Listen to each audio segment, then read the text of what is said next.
I'm Matt Cochran. I'm Stephen Mattingly. I'm Chris Anderson. And I'm Kevin Manderville. Awesome. And how did you guys get together to be a quartet? Car accident.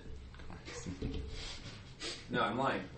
Well, it was really when we needed a sub for that ice badminton tournament. It's true. You guys were curling. Mm-hmm. Yes. Yes, we were. You and Kevin. I was curling with a bird. Yeah. And Matt and I needed a stand-in because Right. We both pulled out our left leg. Wait, you said the batteries were low on that thing? No, I think one of these two guys should answer that question. Oh, you know what? Okay, I'm remembering now. Matt. This is sort of the brainchild of Matt here, if I remember correctly. It was at FSU, and he sort of had an idea for an ensemble, and gave me a call. Because we're all at, did we say we were all at Florida State? Yeah. Yeah, we didn't say that. You gotta back up now. Yeah. Sorry, I ruined. Spoiler alert. We all met as grad students, basically. The four of us met together at Florida State doing our doctoral degrees. I knew Kevin for a while, and these guys knew each other from previous schooling up in Eastman. At Eastman. Mm-hmm. Yeah, that's right. Not in Eastman. Sure. Anyway, so yeah, Matt sort of had the idea and played some calls, and you know, we got together about a year later or so. It took a little while. Yeah. Yeah. Right. Yeah. And that's it. And then Yeah, pretty much. And then we sort of had to come up with music to play. That was it was really that simple. Yeah. Mm-hmm. Can you guys talk a little bit about the repertoire that you're focused on? Oh yeah, sure. Well, then that's evolved over time as well, yes, too. I think when we first got together, one of the first rehearsals I remember us doing included a piece that Kevin had brought to the quartet, Contrastus, by Jaime Zinnemann, and then some transcriptions that Matt had made. Brahms' Hungarian dances. Right, and those are on our first CD debut.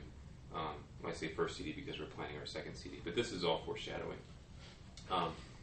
No, but our rep has evolved from that into stuff that we like to play, mostly things that are original to Guitar Quartet, and more so these days, things that were written specifically for us, or that we've kind of developed a very close relationship with the composer, and kind of made it into a piece that feels more like ours, or that we're close, have a closer connection with. Right. Working specifically with the composers kind of turned out to be a big deal for us. Yeah. So that's worked best when working with composers, to work mostly with living composers. if we can. If we can. They're more responsive than channeling. A lot of those people don't have That doesn't work so right. well. Yeah. That doesn't work so doing well. a service underneath Right. the ground. Yeah. So is there a lot of editing to do when composers present you with a piece, or what's Depends that process? depends on who's writing the piece. If the composer's a guitar player, then generally everything's pretty playable, and really what we're interested in is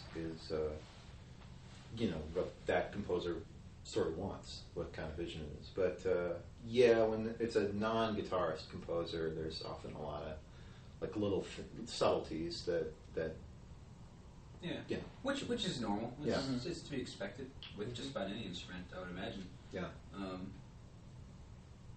Well, in for our rep too these days, like the pieces that we're playing on our program during the festival here, Apostolus Paraskevas wrote this great piece for us, a feast for Tantalus. So that was a piece that just came to us, and being that it's written specifically for us, having gotten to know us a little bit during the week, we feel like that piece was immediately something that we connected with, and the four of us have similar tastes and styles, and where it's maybe not in agreement so much with one thing or another, we usually find something that we agree on. I don't think there's ever been a piece lately that we've mentioned that we're just like, no, we're definitely not doing that, and one guy holds on to that and continues to argue for it. I think we're pretty much on the same page. We are, yeah. Which is good. That's a pretty easy Yeah, it's pretty easy. So do you guys put repertoire to a vote or something like that before you play it? It just kind of evolves, really. Yeah. I mean, I think we do a handful of commissions, and that's actually right now that's kind of what we're all the new music that we're playing. We've all sort of found a composer and that we really like and talk about. It's definitely the trajectory we're on. For the near future anyway. Just trying to get new music written for us if we can. Expand the genre. Yeah, just new and different stuff. Trying not to. Well, there are a lot of guitar quartets nowadays, and a lot of great ones. Yeah. And I don't know, because our genre it really doesn't have that much music, good music anyway, written for it seems, and so a lot of ensembles sort of play the same pieces, Largely transcriptions or more horses.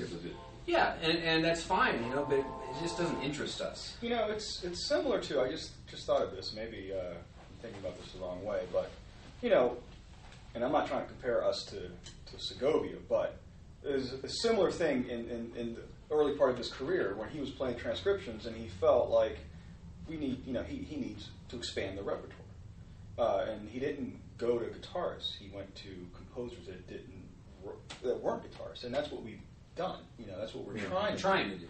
Yeah. So.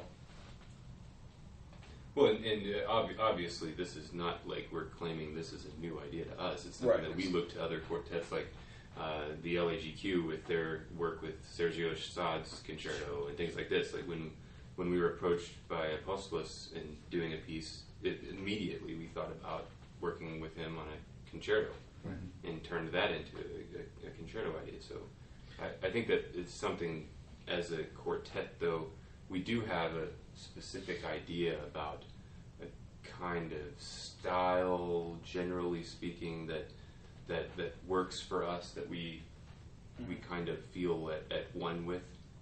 That's I think that's fair. Yeah. And what that is exactly, I mean, anything that we play, we usually like to have something with a little bit of lyricism. There's something for the audience to connect to. Story, some sort of story. Yeah. Yeah, absolutely. Yeah.